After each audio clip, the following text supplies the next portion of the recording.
first episode of Real Ghost Hunting. We're here at East Hampton Library, and what we're going to do is we're going to take you around. We're going to talk about the history of the place, the haunted history of the place, and you're going to follow me and Mike around as we do the investigation. And you guys get to learn a little bit more about us, get to learn a little bit more about the group, and get to learn how we operate and do our paranormal investigations. Once again, we are the Long Island Paranormal Investigators. We've been around since 2003. We do all sorts of types of investigations. This tonight is a house/business investigation where they contacted us to come in. They were having some paranormal claims. So that's one of the things we'll be focusing on during this whole series. We also do a lot of myths and urban legends based on claims of different locations on Long Island, and we kind of go there, check it out, check history, haunted history, and see if there's any truth behind those types of investigations as well. We are a scientific-based group. We use all different types of scientific meters and stuff, not technically used for the paranormal, but they go along with all the theories that are in the paranormal field. We also do use psychics. We use them as a tool, just another piece of equipment. We'll never base an investigation off of what a psychic says or what our feelings are. It's all about the hard evidence, which is video, audio, and photography. So that's pretty much us in a nutshell. Yeah, we'll take you around and check this place out. Some of the haunted claims here, they actually caught something on video in the children's room. They had books on a shelf, and out of nowhere, the books just fell down by themselves. So we have cameras on there, we have motion sensors listed over there as well, so we'll see if that happens. Then we have another one of the rooms. It's kind of like a den room, almost like a typical library room, where one of the light bulbs shattered. So we have all sorts of equipment in there, DVR cameras, we have motion sensors, we have what's called a class 2M laser light, so it looks like a laser grid, and if anything moves around, you'll see the break in the laser beam. And yeah, I mean, that's pretty much it. You have your typical voices, unusual conversations going on when there's no one there. Your typical shadow people. A shadow person is basically someone that's about my height, a little taller, black and opaque figure, and it will shoot through hallways. There's never any interaction with you or it. It kind of looks at you, and then when you look at it, it kind of disappears and goes away. So these are the things we'll be looking for tonight. We'll be lighting this whole place up with all different types of cameras and all different types of photography cameras, tons of audio, and all different types of stationary equipment as well. So we'll see what we got. East Hampton Library was actually built in 1911. I did just find out from one of the archivists here that, believe it or not, there was structures here that predate that they just discovered like within the past 2 weeks. They didn't even know that there was anything on this land before. So those date back to the 1800s. But this library was built in 1911. They have done some expansion since then. And yeah, so that's East Hampton Library. We're going to take you through, and hope you guys enjoy the show. This is our second time being at this location, so we kind of know some of the hot spots and places where we felt that things happened, so we'll take you there throughout the night. Yeah. One of the biggest reasons why we're doing this whole series and episodes is to kind of focus more on the real aspect of what happens in the paranormal field. Not what you see on TV. What you see on TV is edited, it's got production agencies in there, and a lot of those people are told to, you know, kind of enhance what's happening. Here, the whole purpose of this is you're going to see it in its raw footage. Yep. This is what really occurs. Kind of boring in some ways. It's almost like fishing. You throw your pole out, you hope you get something. Majority of the times, you never even get a bite. So that's the realism of the paranormal field. We're going to take you through it, kind of show you this is what really happens. So, yep. Thanks for watching, and follow us around. All right, enjoy.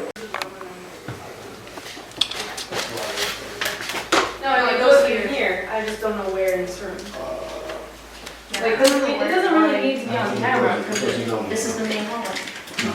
Oh, that's it. No, this isn't the main hallway. What did we call this Oh, well, then? that goes there anyway. No, what did we call this then? Main hallway is the lobby. No, yeah. I know where to go. Come on, let's go. We're going. That does go there. Yeah, Is it on? Yeah, it's on. Alright, we'll grab another one. I know where we're going. Jesus Christmas. But you do need a notepad to get them out. Okay, I think because the Michelle took them all. No, she's setting them up for you guys. Right. Yeah, but she disappeared. Okay.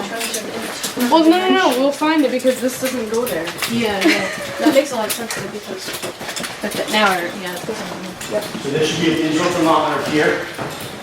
Don't set it up until you have a notepad. And then you need, there should be, I think, an energy box. Yeah. Here, cell sensor right there. How do you put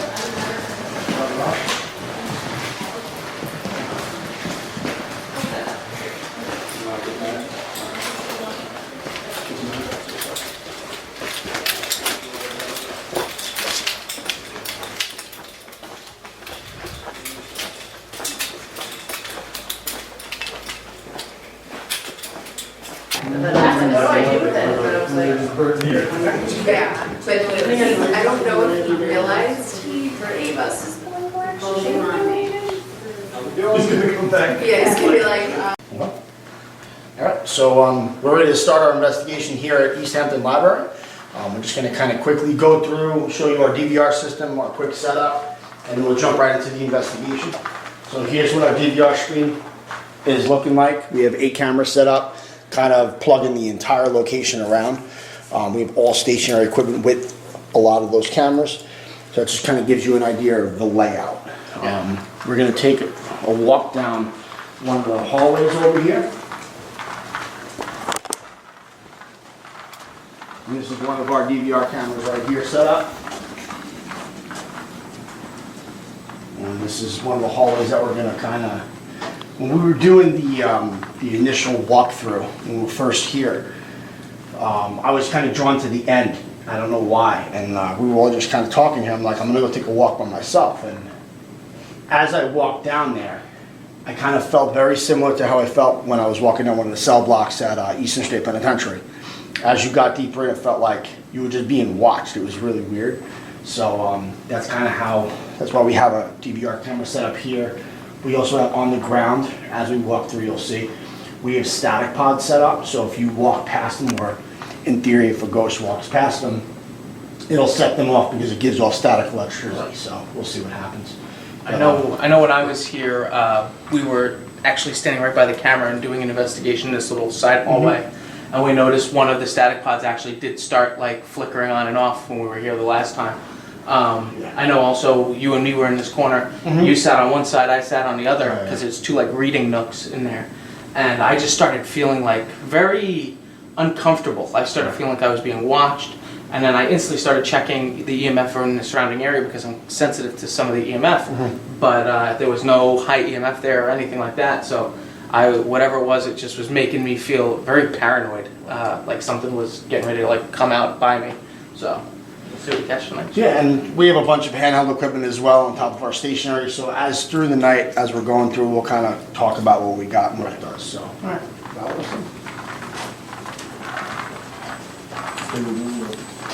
Watch out for the static pod. That's a static pod right there. See how as I walk by, we generate static with our feet. You'll notice the light will like kick on. So we're going to chill right here. Yeah, this is where I was last time when I started feeling very uncomfortable. Right where Right here, go right there, I guess. Yeah, you can sit in a chair. We'll sit right here. Set some stuff up, see if we get anything.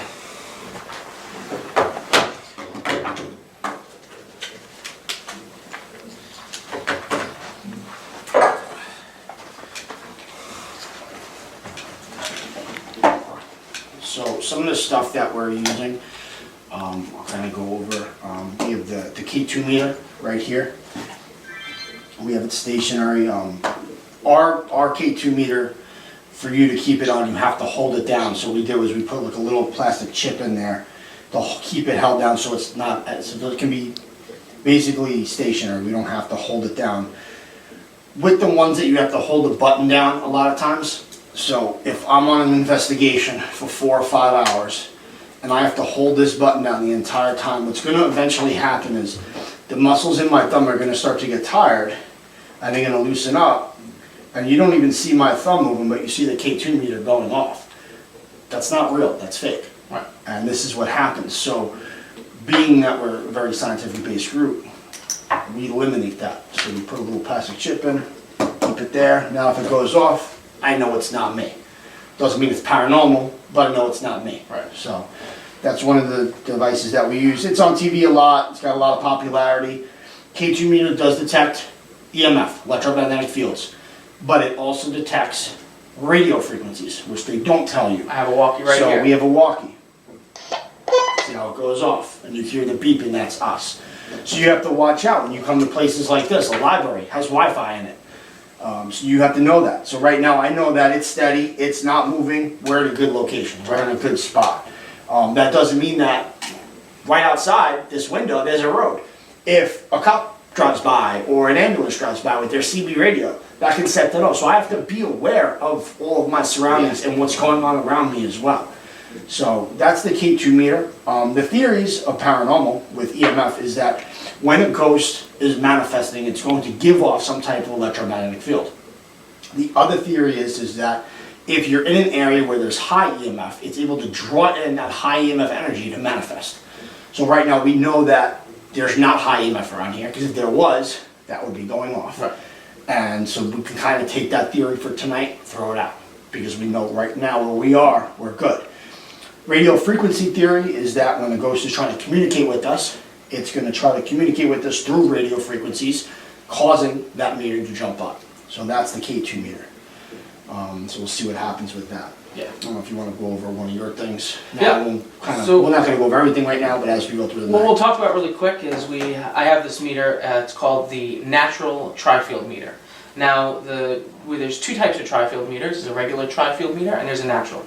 This natural one will only pick up EMF of natural sources. So what things that could set this off are if the geomagnetic field of our planet is in a storm, that could make the needle on this move erratically. Another thing is if there's an incoming lightning storm or something like that that's generating electricity, that could set this off as well.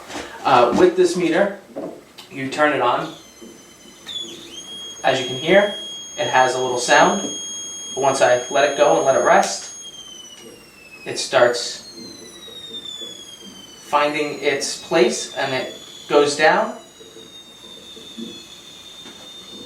It's taking a second. With the natural tri-field meter, again, it detects natural EMF. So if a spirit is manifesting and it's generating some form of natural EMF, not man-made EMF like outlets and stuff like that, this meter should be able to pick that up. Another thing with this is, and any kind of analog type of EMF meter, is the Bermuda Triangle effect. And the Bermuda Triangle effect is if you're going through areas of high EMF, it might actually cause erratic movement on the needle. Is it 0 yet? It's sitting at 3 right now.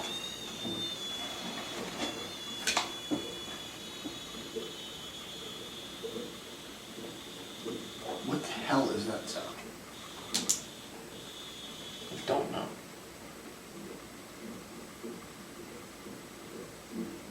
It's like a washing machine. Yeah. And you know what I was thinking? It's like a cartoon. You hear the plungers like Yeah, somebody's yeah. like climbing up a wall. It's not paranormal. I just don't know what it is. I'm just, what the hell is that?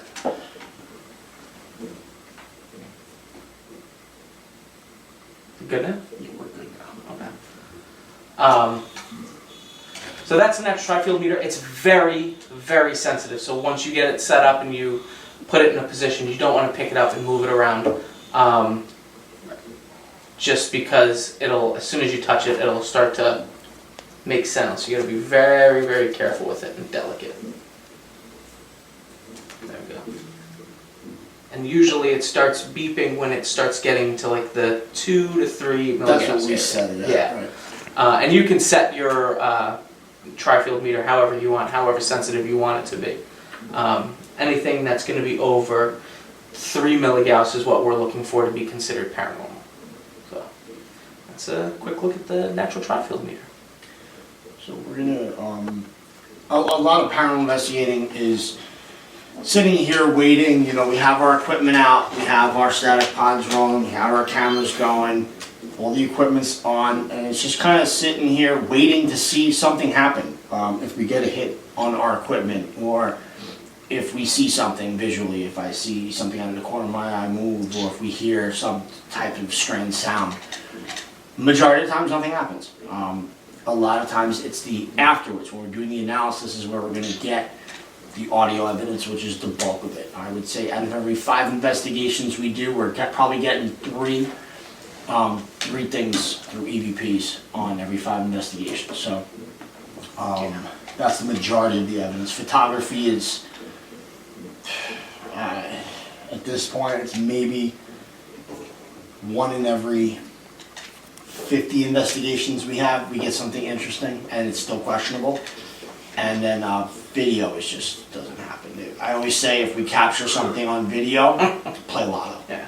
I have a better chance of winning lotto than you capturing something on video, and that's the truth behind it. SkyWit is on YouTube and all that other stuff. Yeah. We're very critical over the video footage and stuff that we see. Even our own investigators, we've caught stuff on DVR before that we've thrown away just because it's easy enough to chip it away. We have a video on our DVR of a lamp moving across the out of frame into frame, and while we don't think it's one of our investigators, once you have that moment of questioning, it's called Occam's razor. The simplest answer usually tends to be the right one. And just the way the camera was framed, you couldn't see the base of the lamp and stuff like that. We had to throw it away. We can't consider it paranormal. Now we're going to sit quietly, adjust to the room, see if we feel anything weird, and see if we can hopefully capture something with our equipment.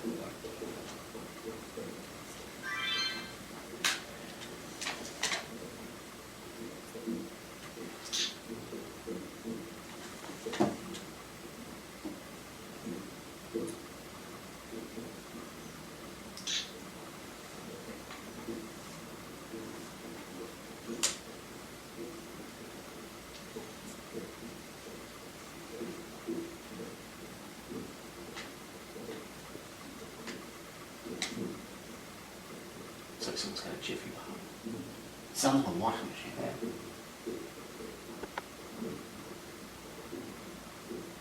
Like a dishwasher or something. I keep seeing over here, there's gotta be a light source. See, alright, see that first row of bookshelves? Yeah. Right there? Yep.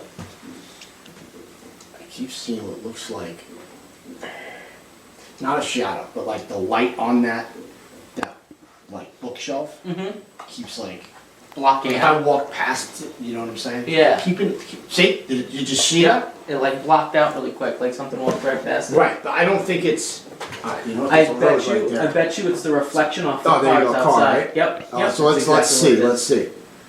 There's a car that just passed by, you saw it. Yep. Bam, right there Yep. again. Yep. Another car. That's it. Debunked.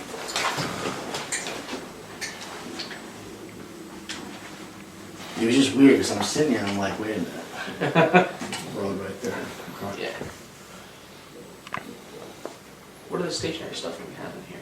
In here, we have 3 static pods, and then I think there's a motion sensor right there. Down on the end. Which what? Did that go off when we came in here? I didn't see it go I off. didn't feel like it went off. I mean, it should. Oh, there we go. Okay. It works. So let's do an EVP session. EVP stands for electronic voice phenomena.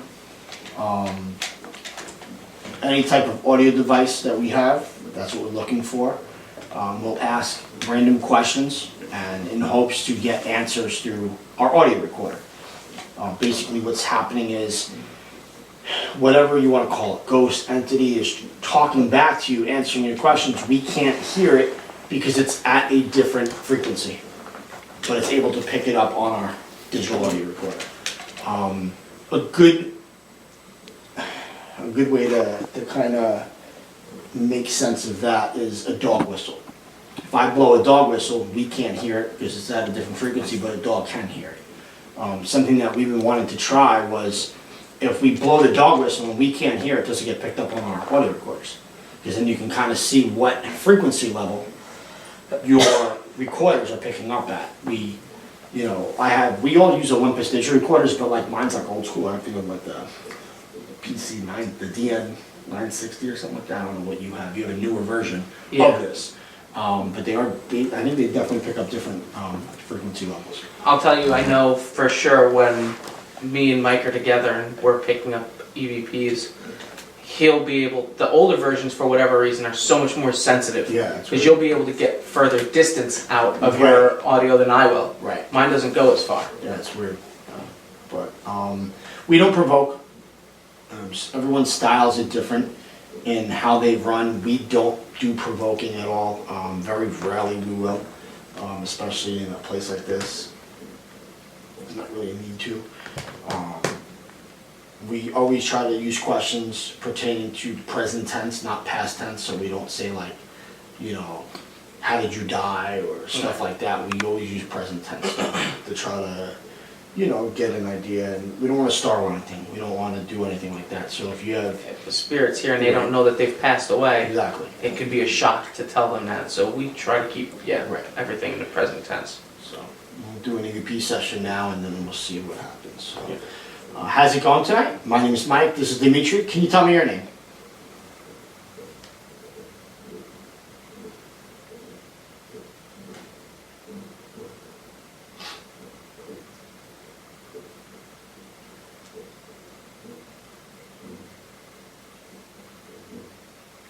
We've come here tonight to try to communicate with you. There's a couple different ways you can do that. You can just talk directly into our microphones on our recorders. We do have some equipment laid out here. It's not going to harm you in any way. If you come close to it, you can try to communicate with us through that. We have a device right here. It's got a green light on it. And you could try to answer us by using those lights, by blinking the lights twice for yes and once for no. So we're here tonight, we're trying to communicate with you. Are we disturbing you in any way? Twice for yes and once for no.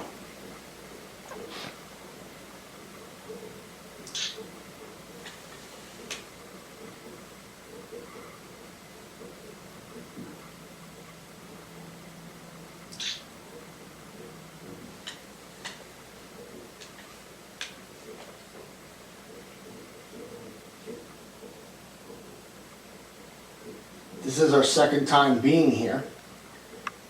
Are you happy to have us back? Twice for yes, once for no?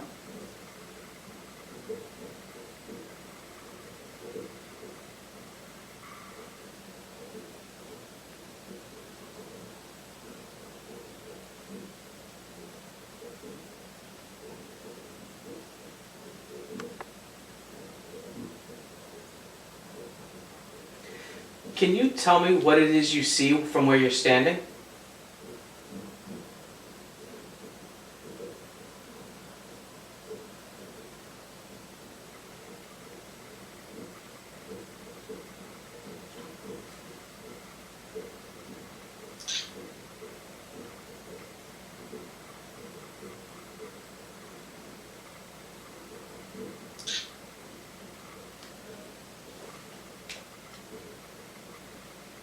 Are there any children here?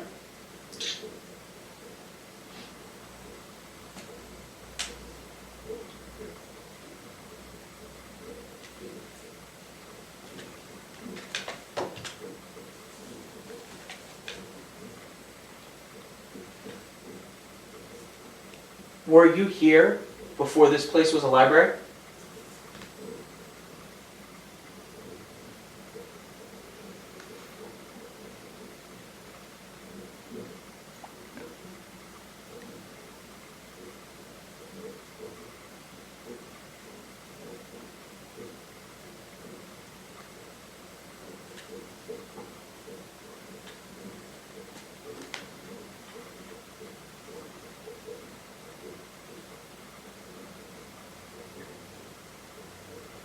Do you have a message for us?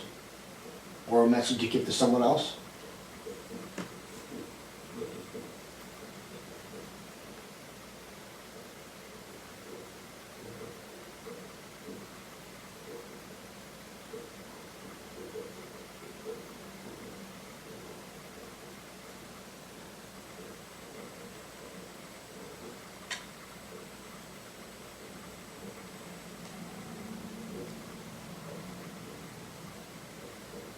Lit up the first line.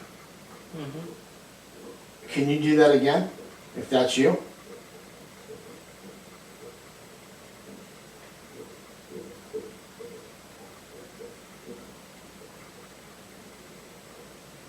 We're not here to hurt you in any way.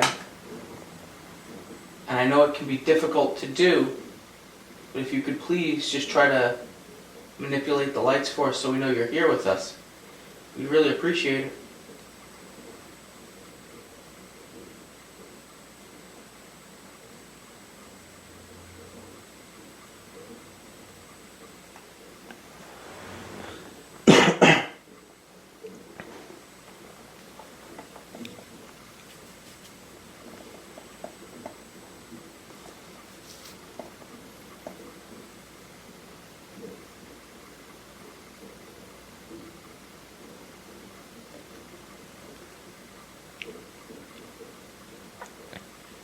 We're gonna be moving to another section in a couple minutes. Do you want us to stay? Can you light up that meter?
If we're bothering you in any way and you'd like for us to leave this section, just make the lights go up on that meter. We're not here to upset you or bother you in any way, but if you let us know that we're upsetting you by making those lights on the meter go up, we'll leave. We'll grab our stuff and we'll move on and we'll let you be in peace.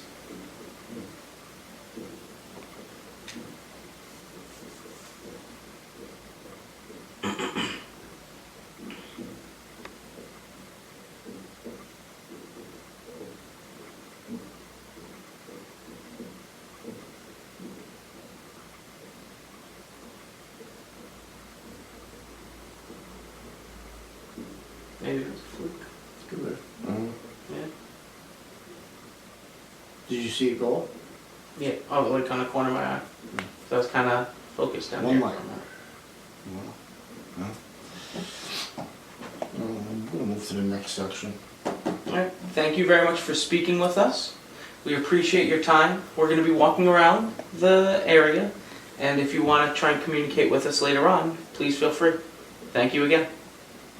Those two chairs, and then this like over here. All right, this is the Barlow reading room. You can kind of take a walk in here. We have our DVR camera right there. I don't know if you could see it too well. We have a class 2M laser, which is like a laser grid, where if you walk past the laser, it'll do a break in the beam. You can kind of see which direction it's heading, how fast it's moving, and approximately a little bit of height depending on which way it's going. So that's kind of how we use that. We have some stationary stuff. Dimitri is on Right now digital I'm thermometer. logging the digital temp. What we do is we have a digital thermometer here that monitors our temperature, and we have a little log that we keep to track the times and the temperatures to see if maybe we're picking up some kind of heavy decrease or increase in temperature. So we just utilize that as a piece of equipment that works for us when we're not in the rooms. So.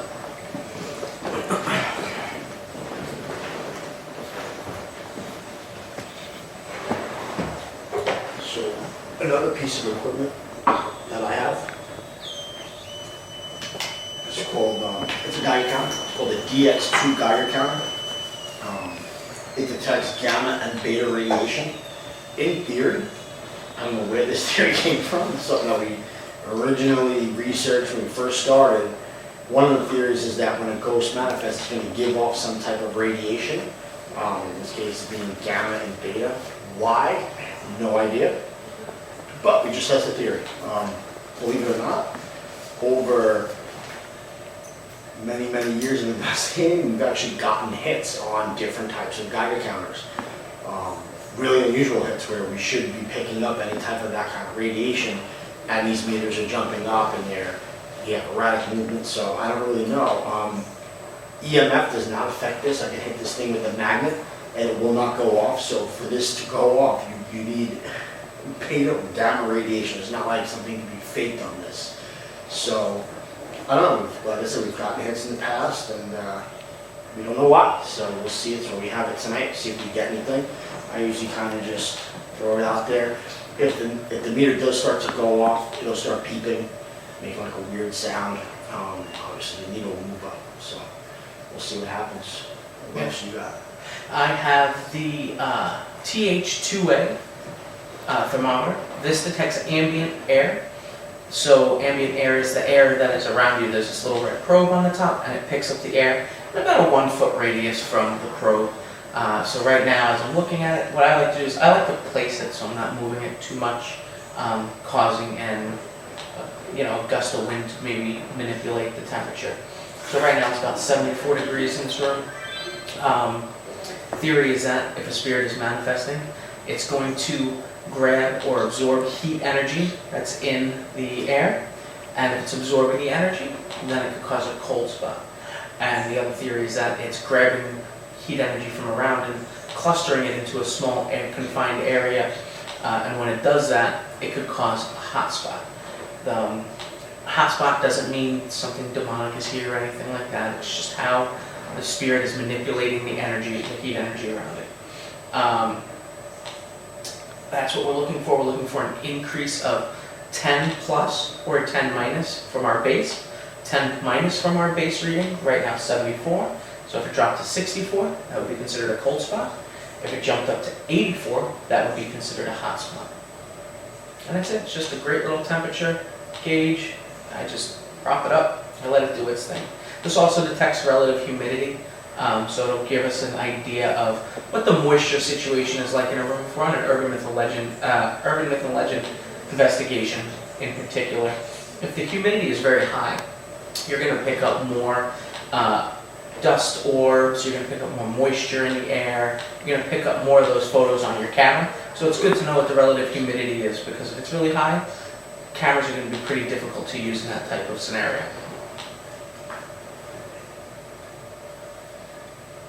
And one of the claims in this room, while we have equipment in here, we have the DVR camera, we have the Class 2M laser, we also have the motion sensor up there, is one of the claims is that people were sitting in here and one of the light bulbs. I think this one of the light bulbs in I don't think it was one of the big ones, I think it was one of the side ones. What's that? I think it was one of the side ones, Might be. with the lights on the wall here, and one of the light bulbs actually exploded. So, is it paranormal? I mean, it could be, and it could be faulty wire, it could be a number of things, but that did happen here. So, Yeah. so we kind of cover this room and see if there's anything in here.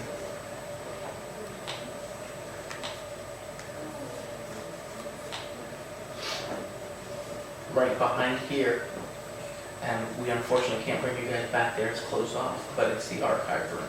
So they have a whole bunch of very old artifacts and stuff in that back room. So maybe we're dealing with a relative time to object situation where there could be a spirit connected to a piece of artifact that's in the back room. Maybe that, because it's attached to it, might be roaming around this area.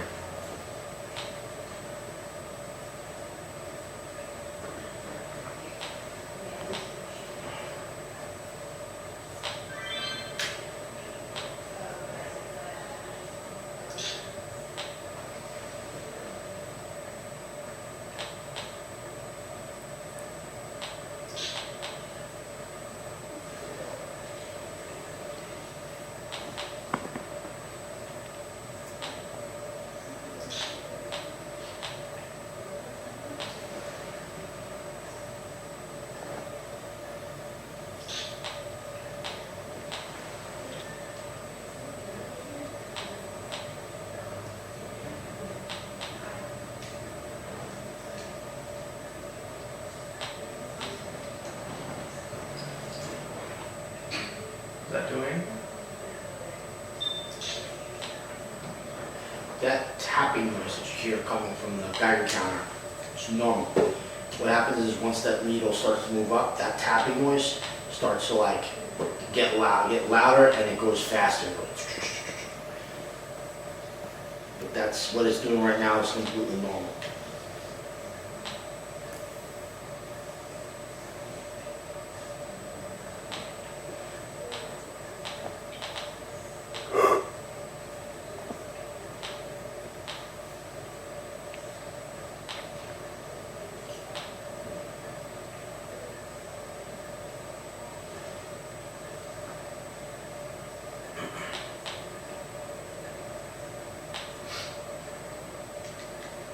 A little slight movement on the natural track field here. Not enough for anything. Moving a little bit.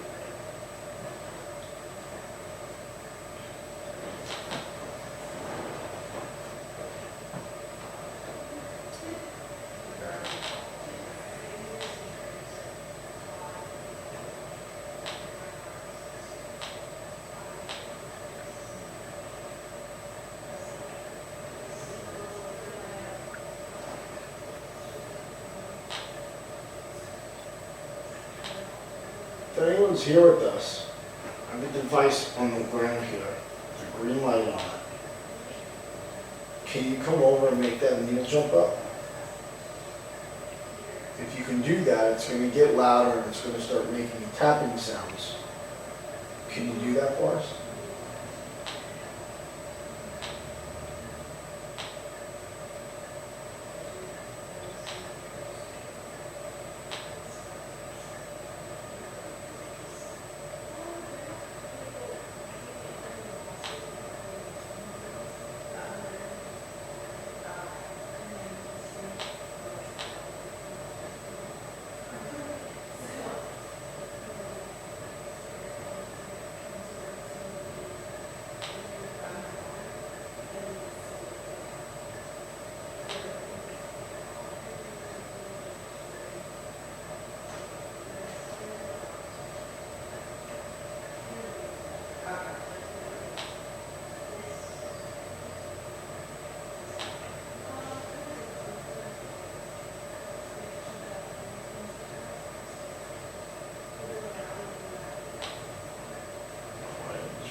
Yeah, closer.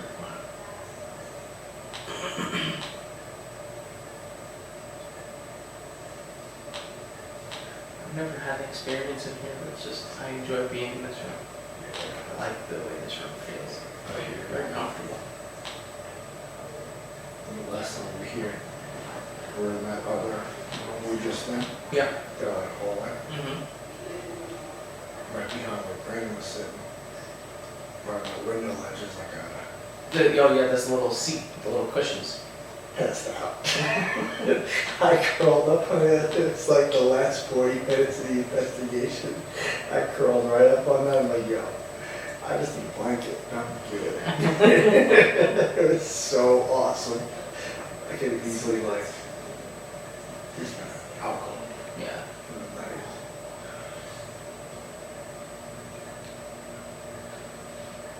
Quiet. We'll go to the next. Yeah, let's check out the next spot. All right, let's do it. All right, so here we are. We're in the children's room right now. They've got this really cool desk. It looks like a boat. I like things like that. I like weird architecture. We have a ton of stuff here. We have a camera right there. Yep. Facing the desk area. We have what's called an EMF cell sensor. Detects electromagnetic fields. Basically, when a ghost passes by that, it will have, the needle will jump up and it'll light up as well. So. And again, another thing with this is when it hits our paranormal range, it makes a beeping sound as well. So you'll see the light go off and you'll be able to hear it as well. Lego Village Paranormal.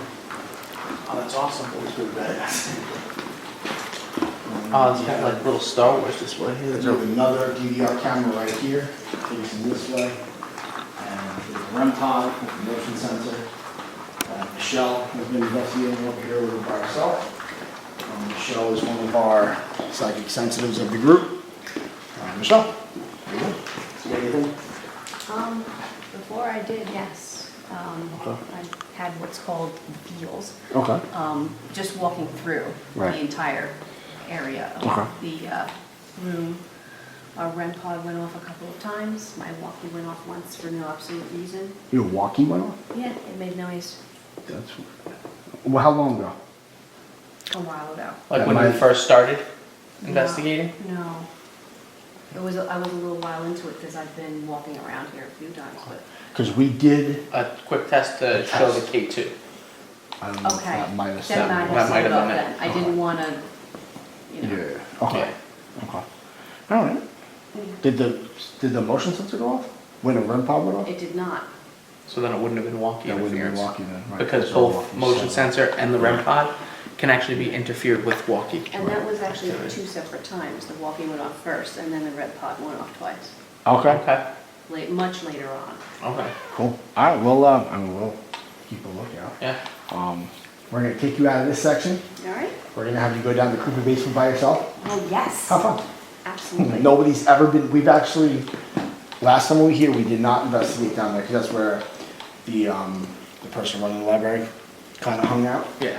So now that they're with other teammates, good luck. There's nothing down It's a there, free-for-all. no cameras, Enjoy. no nothing. It's all by yourself, so. Sounds good to me. So it's all personal experience to you. Nice. If we hear screams, we'll come down Rescue me? and yeah, maybe.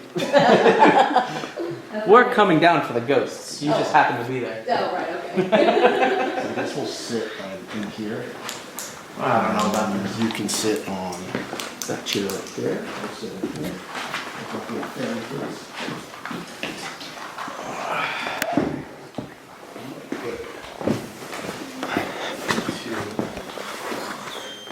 We have a REM pod right there. Check on it. Yep. It works. Alright, so I think that's in working condition. Alright, so, one of the other things that we, really focus on in the group is photography. I think photography is one of the biggest aspects of the paranormal, when it's not faked, obviously. We use all different types of cameras in this group. We use your typical point and shoot digital camera. How is this shot, Brandon? You good? Yeah, your head is kind of cut with that Do you want bar. to move that one more? And I'll reshoot that. Yeah, it's better. I could see you both now. Both of us? Yeah. Okay. I'm gonna redo that then. So, something that we focus on in this group is all the different types of cameras that we use. Cameras are definitely a great aspect in the paranormal field, providing it's not being faked.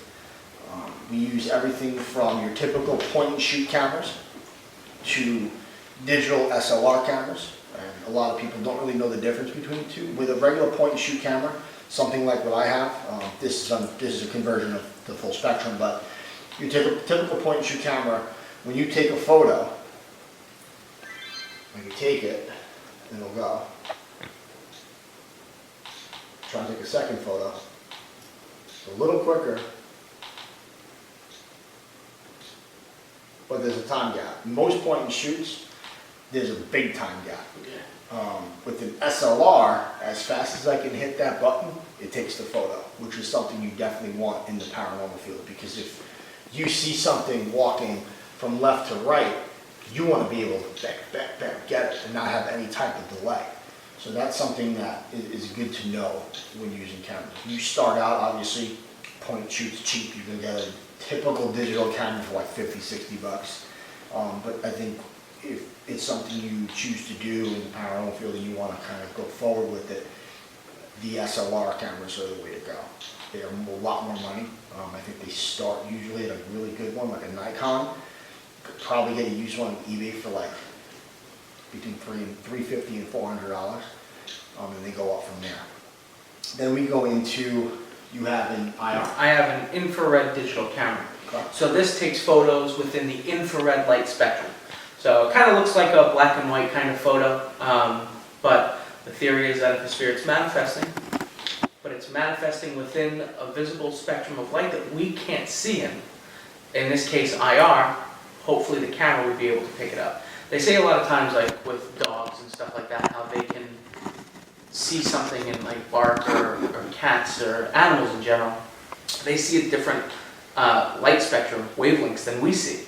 So with the IR camera, hopefully, if a spirit is roaming around in the infrared spectrum, this should be able to pick it up. Right. And then I have a full spectrum camera. If you looked at both these cameras, they look the exact same. Because they're conversions. You can't just buy a regular IR. They don't make them, like Nikon doesn't make an IR. They don't make a full spectrum camera. You have to convert it. By converting it, you remove different lenses and stuff. If you really don't know what you're doing, you shouldn't do it yourself. You should really mess with the camera. But we bought the conversions, so they sell them on eBay. They're about $180, not bad at all. I have the full spectrum. In the full spectrum camera, when you take a photo, it kind of looks like a purplish photo. And what that's doing is, it's literally taking all spectrums of light. We don't know when a ghost manifests what spectrum of light it's going to manifest in. So this takes all spectrums of light.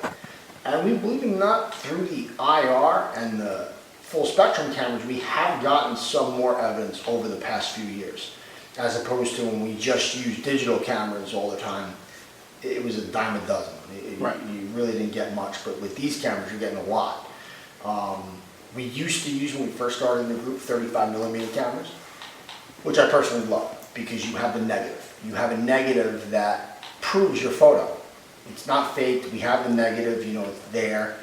It's not a developing issue. So, but unfortunately, through the years with just technology, trying to get 35mm developed is just near impossible. You know, I mean, if you can do it, people are half-assing. It's not done the right way. I know Polaroids are starting to come back, which we might get one in the future. We're not sure yet. And then another type of camera that we use is, I think, Brandon, you have the FLIR thermal imaging? Mm-hmm. Yep. Do you have it with you?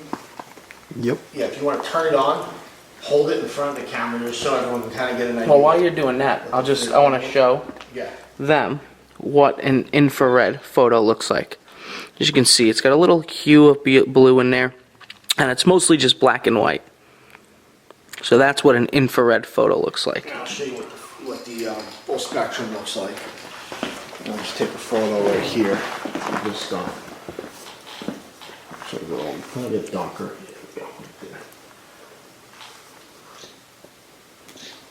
There we go. Okay. I'll just hit play. Wait for it to load. So.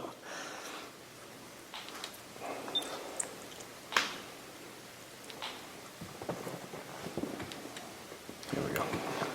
So that's what the full spectrum will look like. You have that kind of purplish look. And it's getting all light spectrums. And then we have the FLIR, which we also use. If you can see that or not. And what that's picking up is surface temperature. So if I were to take my hand right here, and that my hand has heat on it, and I were to put it right here, There you go. and lift up my hand, See that spot? you would see a handprint right there. So the theory is if that a spirit is touching something or manifesting in some form or shape, you should be able to pick it up, especially if people claim that they have feelings of something grabbing them or something like that. When our investigators say, oh, I feel like something touched me, the first thing we do is we put the FLIR on them to see if there's some kind of residual heat or cold energy on their body that's being picked up. I actually really love the FLIR. We've caught a couple of really good things on there so far. But all these new cameras, I feel like just open up your chances of capturing something paranormal with all the different ranges of cameras that we use. So, yeah. We're going to head down to the basement area. Yeah, we'll go check out the basement. So let's go check out the basement area.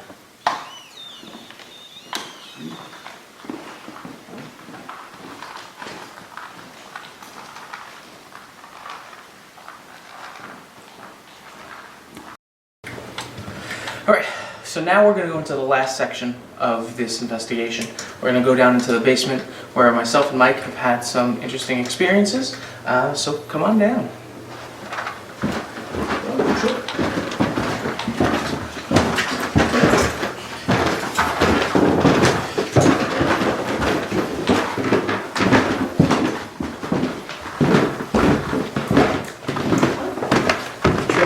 Just nothing.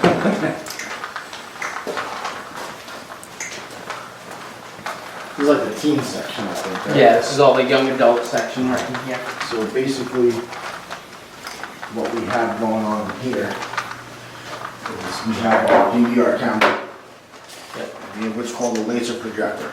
So as you see all these red dots all over the place, if we break the beam, you'll see, like if you look at that wall, you can see as I'm breaking the beam walking this way, they clear out.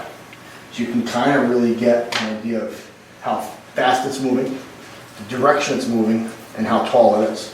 And that's why we use that. What this basically is one of those projectors during Christmas time.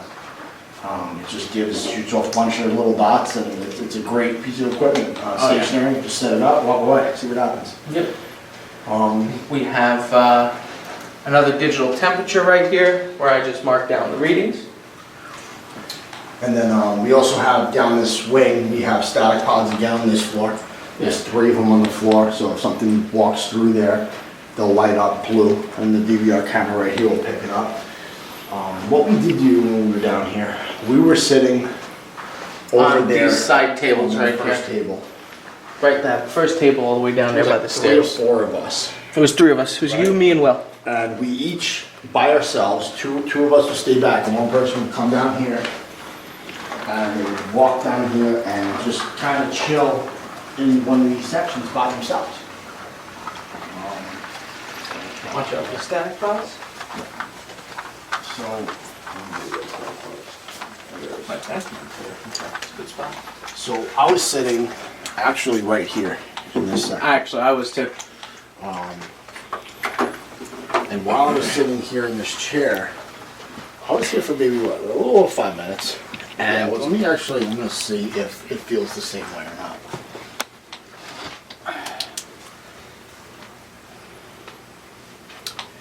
What I felt when I was here, I was sitting here by myself, and I felt like the room was kind of off balance. So like almost, and it kind of, from the perspective where I'm sitting, it kind of looks like that. I don't know if it's because of the angle I am, but it looks like it's off balance. Like you would actually walk down that way when you go. So it kind of gives you that effect. I felt like there was somebody else here with me. That's all I felt like. It wasn't like a bad feeling. It just felt like there was another presence here. When Will was here, I think he was sitting either here or in that chair. He was sitting in that chair you can't sit in. He was right there. He was sitting here? Yep. You can't sit in that chair? Why not? No, there's a sign on it. Oh, there you go. So, Do not, this chair is broken. Sign. Okay. So he was, I guess, sitting here then, and he saw what looked like, I think, a child, right? Sitting in that chair. Sitting in that chair. Yeah. Yeah. He like looked through here. There's a bookshelf here where you can see right through it. There's not like a lot of books on it, and he literally saw a kid just sitting right there. So I mean, I don't know. And Dimitri, I don't know if you felt anything. So when I sat here, and I was the same thing, I was here for a little over 5 minutes by myself, and I kept feeling again, and it was weird because none of us talked to each other until we were all together. And we all had the same experience. We all felt like somebody was like watching us. And I kept looking through here too. I didn't see anything, but I kept feeling like there was a shadow down in this corner over here, like poking its head. Okay. And I just felt like something was just watching me from the corner and just curious about what we were doing. I didn't feel threatened or anything like that. So it was quite interesting. And then down in here, we have, there's a little side room, and we have a motion sensor IR camera. It's basically a trail cam, and nobody's supposed to go in that room, and hopefully if something were to move around in there, the trail cam would pick it up. So we have that set up in there as well. Something that we're going to use I have what's called a the PSB7 Spirit Box. A lot of people have been using a lot of these types of devices. PSB7, the Ovilus is another big one. Some people use the Echo Box. All sorts of devices like this. Paranormal Puck is another one, and it's called ITC. Okay, that's what it's called. These are the types of devices, and it stands for Instrumental Transcommunication, telecommunication, whatever you want to call it.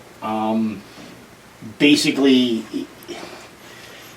every device is different in what it detects. So the PSB7, what we're doing is we'll turn it on, and what it's going to do is I'm going to set it to AM frequencies. Depending on where you are, here on Long Island, there's not a whole lot that broadcasts on AM as opposed to FM. FM is just ridiculous. So we use AM. There is broadcast, and what the theory is that as it's scanning through the AM frequency, something will be able to tap into the AM frequency field and communicate with us. So what we're looking for is a word or words that come over multiple frequencies. That's the same voice. That's the theory. We have done some stuff, interesting stuff on it before in the past. But we'll see what we get tonight. I'm going to try this thing out, see how it works. And just in case you guys didn't notice, we do have our audios on us as well that both of us run at the same time. And the reason why we run multiple audios in a group is because if he picks something up on his, he'll tell me to re-listen to that section. And if he captures it on his device, but I'm not capturing it on mine, it really lends and strengthens the evidence that you're capturing, because now you have somebody backing you up saying, I didn't pick that up. So it was clearly using his device's energy in order to imprint its voice onto his recorder. So I'm going to set this up. I have it set to AM. I have a sweep rate of 300 milliseconds. I usually go a little on the high end and the low end. That's the rate as it is scanning channels, which is a little bit. It's not medium, but it's a little higher than that. And then I always sweep forward. Some people will go backwards. I always go forward. Yeah. I have an external speaker here, which that's if it works. I don't know if it did. That might not work.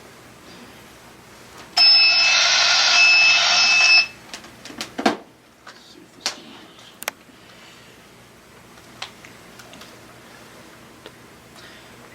I've been having this in charge all day.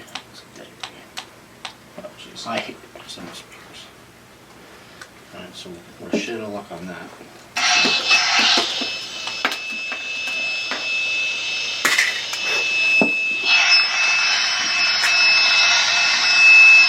Good? Yeah, I just kicked it because I was dragging my foot.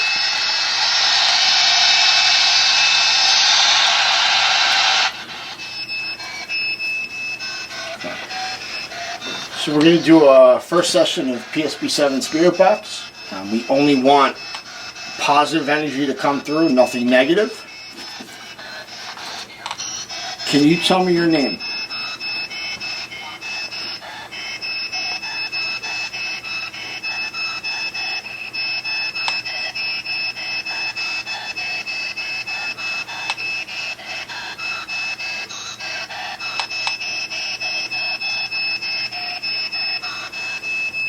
How old are you?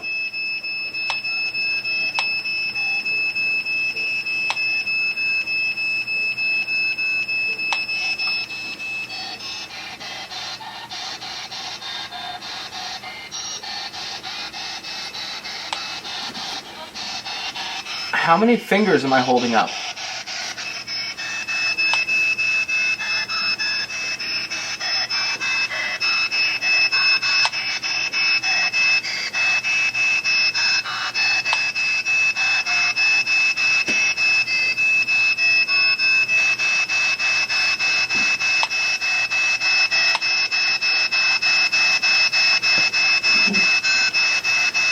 Can you tell me my name?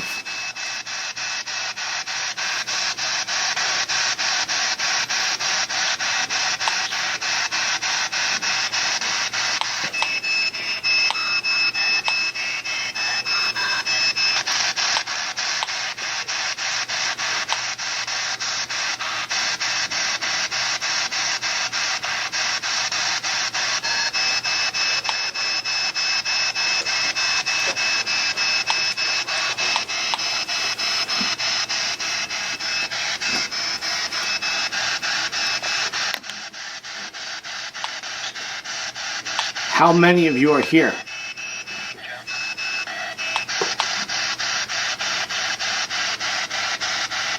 don't know if it's at 2 or not.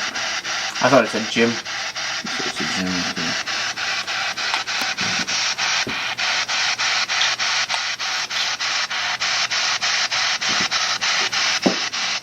You can see that's where it's scanning. See what it says AM, 300 milliseconds scan rate, and that's going forward. I'm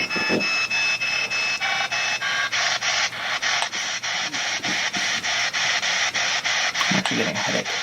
Yeah. I feel like pressure in here. Just a second ago, I thought I heard voices down at the end of the hallway. So I walked over there. There's nobody over there or above us. Now we're going to end this session. Thank you for speaking with us. Whatever came through needs to stay. Cannot follow us. Once again, thanks for speaking with us. You have a good night. And that's pretty much PSP 7. Once again, it's hit or miss with this. There was something interesting we did capture when we were at a place called Lake George Battleground. I think we had about, let's say, 6 to 8 of our investigators. And what we did was we broke up into groups of 2, and then once we got into our spots, we split up, and we were solo. So basically, we had a line across with 2 investigators, another line with 2 investigators, another line with 2, and another line with 2. So it was pretty far apart from each other. I was investigating by this spot called the Indian Drinking Statue. And that's exactly what it is. There's an Indian drinking statue. It's like a fountain of water. And supposedly one of the claims over there was that a park ranger actually saw an Indian drinking out of the water right in front of the statue. So it was really weird. That's one of the claims. I've personally never seen it from over there. But I was over there and I was facing the statue this way. And I had my other teammate there's a gazebo probably about maybe 30, 40 yards away to the left of me. There was one of my teammates there, and then there was a team behind me, which was kind of far in the back, and it was Dimitrios, and then his teammate was over by the field hospital, and there was another team that was forward, that was by Fort George, and then another team was in the parking lot area. So I'm sitting there, I had the PSP 7 by myself, and I'm doing a session, and I get a male voice, I remember, came over, and it said, "Look behind you." And I'm like, "What's behind me?" And it said, "Dimitri." And I was like, I radioed Dimitri at the time, like, "Yo, where are you positioned?" And sure enough, he said, "I'm right there." And I'm like, I have no idea. It was weird. So you get stuff like that over it. We were at another place, I think it was McKesson Brown Estate. Yes. And I forgot what we asked. I think we asked, "How old are you?" or something like that, and like we got like 4 different numbers. Yeah. It was, and the numbers that it spit out were like, could have been age. It wasn't like it spit out like 300. It was all. It was all age. It was weird. It was weird. So you get stuff like that.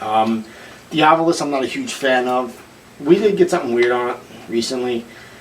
At Rogers Mansion, Halsey House actually, where the way it said one of our investigators' name, it went Tom.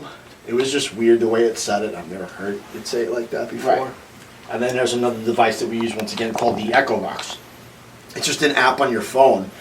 And what it does is it takes what is it called? The phonetics of words, and it tries to piece them together. And it's got different word banks, different languages, and you'll get words coming out of it. I'm skeptical about those devices because they are an app on your phone. And I don't know the person that developed the program. So how do I know it's not almost like your cell phone? You can have voice dialing. You could say, call Dimitri, and it recognizes the imprint and everything, and it calls Dimitri's number. With this, how do I know that when I ask, "What is your name?" Name is the key word, and then all of a sudden it spits out a name or two. Right. Or if I ask, "How old are you?" it recognizes that and throws out. So I don't know the manufacturer behind it. We have gotten some interesting things with that. that I can't explain, where we were at Greystone Asylum right before they demoed it. And we were right in front of the main building. And on the door of the building, I think there was the number 3. And I pointed at it, and we were doing an echo box. We didn't really have much other equipment. We just had audio, echo box, it was really it, and cameras. I pointed at it, I said, what number is on that building? And it said 3. So I don't know, it's weird, you know, Yeah. like, I mean, the odds of it picking the right number was, you know, so you have those weird things. Yeah. But yeah, I take it with a grain of salt. I don't always rely on devices like that because it's more sensationalism than anything. But, you know, that's pretty much it. I think we're going to wrap up Yeah. our investigation Yeah. here now. Pretty quiet for tonight. Like I said, we did get a K2 hit, so I don't really know. We'll log it down, but it did only jump up to probably like 2. Yeah. Which isn't really in our paranormal range, what we consider. Nothing really on the DX2 Geiger. We still have to go through the photography, the audio, and the DVR system. PSB7 seemed pretty quiet, but we'll go through that as well. All of our stuff. All you know. our stuff is pretty But quiet we'll tonight. gather up with our team. We fill out a whole field report, log all of our readings down, whether we got something or not, just so that when we do come back, we have our baselines. Right. So, you know, the more places, more times you come here, for instance, so say if we took the DX2 Geiger counter out with us, every time we investigated, and it read 0 every time, and then we're here the 5th or 6th time, and all of a sudden, we're sitting here doing an EVP session, all of a sudden, bam, that goes off. We know there was nothing here the other prior times we were here to set that off, so that's interesting. Right. That's why we keep our records and our log books and our field reports. So. But yeah, I mean that's pretty much it for tonight. Ready? Yeah. All right, let's go.